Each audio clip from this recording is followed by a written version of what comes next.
Dear students and parents, Indian government సుప్రీంకోర్టులో ఈ నెల లాస్ట్ వీక్లో కౌన్సిలింగ్ ప్రారంభిస్తామని చెప్పింది. దానికి అనుగుణంగానే సిద్ధమవుతూ ఉంది.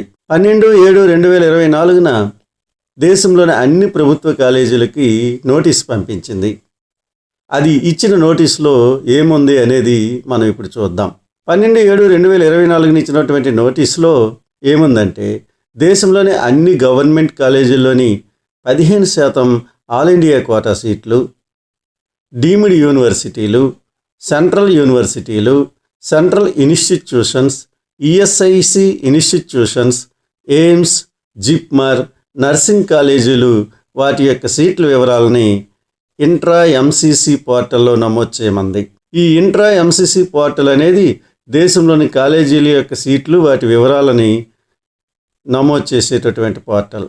దీనిలో ఈ నెల 20వ తారీఖు లోపల సబ్మిట్ చేయమని నోటీసులో సూచించింది. దీనికి అనుగుణంగానే ఎంసీసీ మెడికల్ కౌన్సిలింగ్ కమిటీ ఈరోజు 15/7/2024 అన్ని కాలేజీలకి నోటీసును జారీ చేసింది.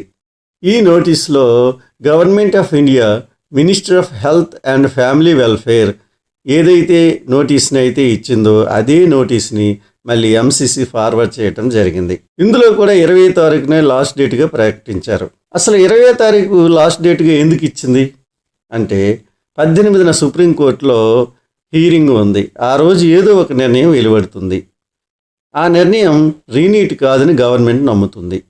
మొన్న నీట్ పేపర్ లీక్ కేసులో ప్రధాన నిందితుడు రాకీ అలియాస్ రాకేష్ రాజన్ని పట్నాలో అరెస్ట్ చేశారు సిబిఐ అధికారులు. అప్పుడు కూడా పేపర్ ఒక్క బీహార్లోని కొన్ని సెంటర్లో మాత్రమే లీక్ అయిందని వారు పేర్కోవడం జరిగింది. దీనివల్ల తప్పనిసరిగా కౌన్సిలింగ్ ప్రారంభమవుతుందనేది మనకు అర్థమవుతుంది. అయితే ఈ నోటీస్ వల్ల మనకు 2 ప్రధానమైన విషయాలు అర్థమవుతూ ఉన్నాయి. ఒకటి, ఆల్ ఇండియా కౌన్సిలింగ్కి మనం సిద్ధమైపోవాలి. నీట్ ఆల్ ఇండియా కౌన్సిలింగ్ తేదీ వచ్చేసింది. ఇంకా వచ్చేసినట్లే ఈ నెల 20వ తారీఖు తర్వాత ఏ క్షణంలోనైనా ప్రారంభం కావచ్చు. రిజల్ట్స్ ఎలా ప్రకటించారో మీకు తెలుసు. ఈ సంవత్సరం అన్నీ అలాగే విచిత్రంగా ఉండబోతున్నాయి. అన్నిటికీ మనం సిద్ధంగా ఉండాలి. కాబట్టి కౌన్సిలింగ్ తేదీ ఇంకా వచ్చేసినట్టే. మరికొద్ది రోజుల్లో స్టేట్ వైడ్ మెరిట్ లిస్టులు పంపించేయటం, అలాగే కౌన్సిలింగ్ తేదీలు ప్రకటించేయటం, కౌన్సిలింగ్కి అవసరమైనటువంటి చర్యలన్నీ తీసుకోవటం క్షణంలో జరిగిపోతాయి, వెంటనే జరిగిపోతాయి. కాబట్టి మీరు సిద్ధంగా ఉండాలి. రెండవది, అతి ముఖ్యమైనది, కామన్ కౌన్సిలింగ్ విధానం అని ఎన్నో యూట్యూబ్ ఛానల్లో మనం చూసే ఉన్నాం.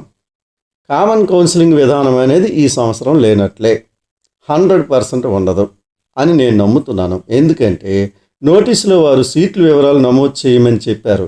అప్పుడు వాళ్ళు కేవలం ఆల్ ఇండియా కోటా సీట్ల గురించి మాత్రమే పేర్కొన్నారు.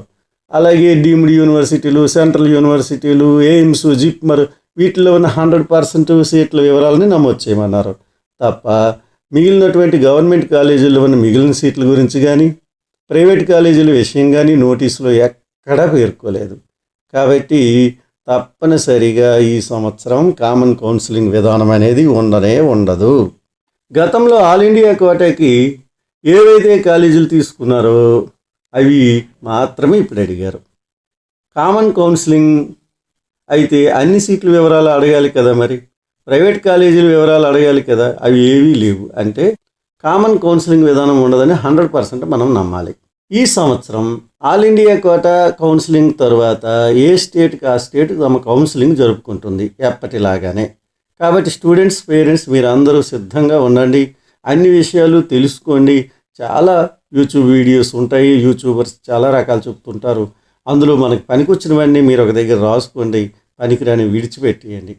మీకు ఏమైనా సలహాలు, సూచనలు కావాలంటే మీరు కామెంట్స్లో పెట్టండి, నేను తప్పక జవాబు ఇస్తాను. ఈ వీడియోను లైక్ చేయండి, ముఖ్యంగా సబ్స్క్రైబ్ చేయడం మర్చిపోకండి. మీరు సబ్స్క్రైబ్ చేసినట్లయితే అది నాకెంతో ఉపయోగకరంగా ఉంటుంది. Thank you.